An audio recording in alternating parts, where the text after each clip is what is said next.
আজ আমরা এক অমর প্রেম কাহিনীর কথা বলবো, ইউসুফ আর জুলেখার গল্প। এমন এক কাহিনী যা হাজারো বছর ধরে মানুষের মনে দাগ কেটে আসছে। আচ্ছা, ভালোবাসা বলতে আমরা আসলে কি বুঝি? এটা কি শুধু প্রথম দেখায় ভালো লাগা, নাকি ধৈর্যের এক কঠিন অনন্ত পরীক্ষা? ঠিক এই প্রশ্নটা দিয়েই শুরু করা যাক আজকের এই আলোচনা। কারণ ইউসুফ জুলেখার এই গল্পটা কিন্তু শুধু প্রেমের গল্প না, এর প্রত্যেকটা বাঁকে জড়িয়ে আছে ধৈর্য, আছে বিশ্বাসঘাতকতা, আর সবকিছু শেষে এক স্বর্গীয় ভালোবাসার অনুভূতি। পবিত্র কোরআনে এই গল্পটাকে বলা হয় আহসানুল কাসাস, মানে শ্রেষ্ঠ গল্পগুলোর একটা। কিন্তু কেন কেন এটাকে সেরা বলা হয়? কারণ এটা শুধু কিছু ঘটনার বর্ণনা নয়, এটা আসলে মানুষের মনের ভেতরের দ্বন্দ্ব, তার আশা, তার বিশ্বাস, সবকিছুর একটা আয়নার মতো। গল্পের শুরুটা কিন্তু বেশ নাটকীয়, একটা স্বপ্না দিয়ে, যা ভবিষ্যতের ইঙ্গিত দেয়। আর তারপর এক অন্ধকার কুয়ো। এখান থেকেই শুরু হয় ভাইদের হাতে এক ভাইয়ের চরম বিশ্বাসঘাতকতার এক মর্মস্পর্শী কাহিনী। ঘটনার কেন্দ্রে আছেন নবী ইয়াকুব আর তার ১২ জন ছেলে। এদের মধ্যে সবচেয়ে ছোট ছিলেন ইউসুফ, যেমন সুন্দর দেখতে তেমনই শান্ত স্বভাবের। আর ঠিক এ কারণেই বাবাটাকে একটু বেশি ভালোবাসতেন। আর এই ভালোবাসাই তার বাকি ভাইদের মনে জ্বালিয়ে দিয়েছিল হিংসার আগুন। তো একদিন ছোট্ট ইউসুফ কি দেখলেন জানেন? স্বপ্নে দেখলেন ১১টা তারা, সূর্য আর চাঁদ সবাই তাকে সিজদা করছে। তিনি তো দৌড়ে এসে বাবাকে স্বপ্নের কথা বললেন। নবী ইয়াকুব নিজেও একজন নবী হওয়ায় স্বপ্নের মানেটা ঠিকই বুঝতে পারলেন। তিনি বুঝলেন ইউসুফ একদিন অনেক বড় হবেন। তাই তিনি ছেলেকে সাবধান করে দিলেন, এই স্বপ্নের কথা যেন আর কাউকে না বলা হয়। কিন্তু যা হওয়ার তাই হল। বাবার এই ভালোবাসা ভাইদের চোখে হয়ে উঠল তীব্র ঘৃণা। হিংসায় অন্ধ হয়ে তার একটা ভয়ঙ্কর ফন্দি আঁটল, ইউসুফকে চিরদিনের মতো সরিয়ে দিতে হবে। এরপর তারা বাবাকে নানাভাবে বুঝিয়ে শুনিয়ে ইউসুফকে তাদের সাথে বাইরে নিয়ে যাওয়ার অনুমতি আদায় করে নিল। ভাবা যায় তাদের নিষ্ঠুরতা কোন পর্যায়ে পৌঁছেছিল। তারা ছোট্ট ইউসুফকে নিয়ে গিয়ে একটা গভীর অন্ধকার কুয়ে ফেলে দিল। এখানেও শেষ না, তারপর তার জামায় মিথ্যে করে পশুর রক্ত মাখিয়ে বাড়ি ফিরে এলো। বাবাকে গিয়ে বলল, নেকড়ে ইউসুফকে খেয়ে ফেলেছে। এই নিদারুণ শোকে নবী ইয়াকুব কাঁদতে কাঁদতে তার চোখের আলো পর্যন্ত হারিয়ে ফেলেছিলেন।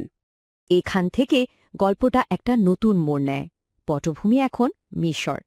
সেই কুয়ো থেকে ইউসুফকে উদ্ধার করা হয় ঠিকই, কিন্তু তারপর তাকে দাস হিসেবে বিক্রি করে দেওয়া হয় মিশরের এক বড় কর্মকর্তা আজিজের বাড়িতে। আর ঠিক এখানেই শুরু হয় ইউসুফের জীবনের সবচেয়ে বড় পরীক্ষা।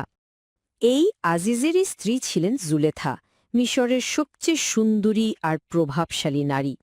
ইউসুফ যখন কৈশোর পার করে যৌবনে পা রাখলেন, তার সেই স্বর্গীয় রূপে জুলেখা বুক বনে পাগল হয়ে গেলেন। তার মনোজগতে শুধু ইউসুফ ছাড়া আর কিছুই রইল না। এই পর্যায়ে আমরা আসলে দুটো ভিন্ন জগতের মধ্যে এক তীব্র সংঘাত দেখতে পাই। একদিকে ইউসুফের ঈমান, তার পবিত্রতা, তার আল্লাভীতি, আর ঠিক তার বিপরীতে জুলেখার বাঁধনহারা আবেগ, তার তীব্র আকাঙ্ক্ষা আর দুনিয়ার মোহ। সেই সংঘাত চূড়ান্ত রূপ নিল একদিন। জুলেখা তার প্রাসাদের ৭-৭টা দরজা ভেতর থেকে বন্ধ করে দিলেন। এরপর ইউসুফকে তার দিকে ডাকলেন, তাকে প্রলুব্ধ করার চেষ্টা করলেন। এটা ছিল ইউসুফের জন্য এমন এক পরীক্ষা যা তার বিশ্বাসের ভিত পর্যন্ত নাড়িয়ে দিতে পারত। কিন্তু ইউসুফ সেই ফাঁদ থেকে নিজেকে বাঁচাতে দরজার দিকে দৌড় দিলেন। জুলেখাও ছাড়ার পাত্রী নন। তিনি পেছন থেকে ইউসুফের জামা খামছে ধরলেন, আর ঠিক তখনই জামাটা পেছন থেকে ছিঁড়ে গেল। কি আশ্চর্য! ঠিক সেই মুহূর্তেই ঘরে ঢুকলেন আজিজ। আর ওই পেছন থেকে ছেঁড়া জামাটাই হয়ে দাঁড়াল ইউসুফের নির্দোষিতার সবচেয়ে বড় প্রমাণ। কিন্তু সত্যিটা সামনে আসার পরেও কি হল? ক্ষমতার দাপট আর সমাজের উঁচু তলার এক নারীর সম্মান বাঁচানোর জন্য দোষী সাব্যস্ত করা হল নির্দোষ ইউসুফকেই। তাকে পাঠানো হল কারাগারে। এখানে ন্যায় বিচার যেন সামাজিক মর্যাদার কাছে মাথা নত করল। তাহলে কি সব শেষ? না, কারাগারের অন্ধকার থেকে ক্ষমতার একেবারে শীর্ষে উঠে আসার এক অবিশ্বাস্য গল্প শুরু হতে চলেছে এবার। চলুন দেখি কিভাবে একটা বিশেষ গুণ একটা পুরো রাজ্যের ভাগ্য বদলে দিয়েছিল। অনেক বছর কেটে গেছে। হঠাৎ একদিন মিশরের বাদশাহ এক অদ্ভুত স্বপ্ন দেখলেন যে 7টা মোটা তাজা গরু তাদেরকে 7টা শুকনো শীর্ণ গরু গিলে খাচ্ছে। রাজ্যের বড় বড় জ্ঞানীগুণী কেউই এই স্বপ্নের অর্থ বের করতে পারল না। চারদিকে একটা আতঙ্ক ছড়িয়ে পড়ল। ঠিক তখনই একজনের মনে পড়ল ইউসুফের কথা। তাকে জেল থেকে ডেকে আনা হলো।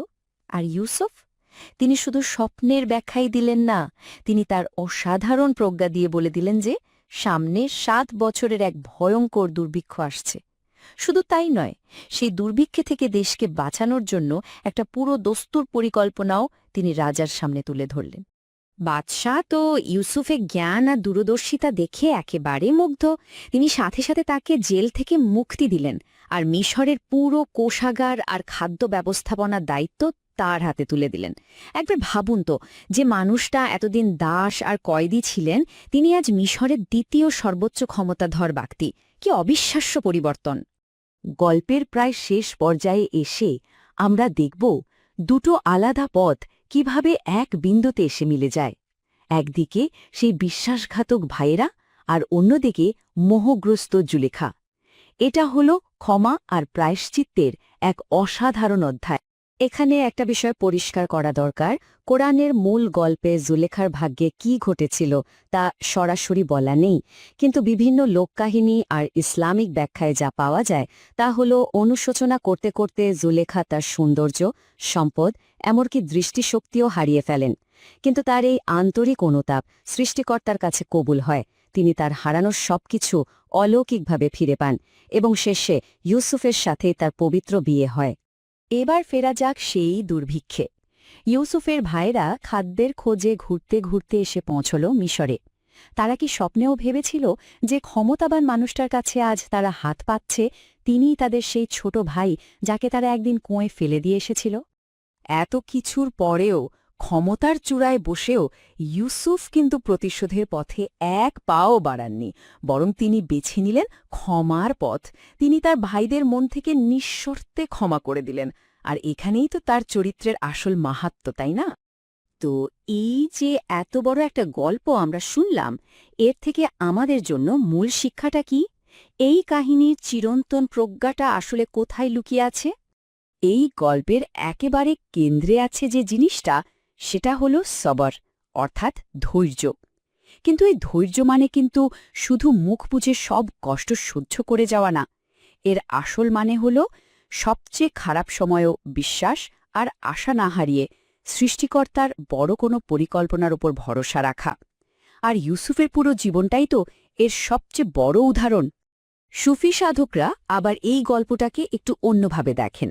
তাদের চোখে জুলেখার এই পার্থিব ভালোবাসা আসলে স্রষ্টার জন্য আত্মার যে গভীর আকুতি, তারই একটা রূপক।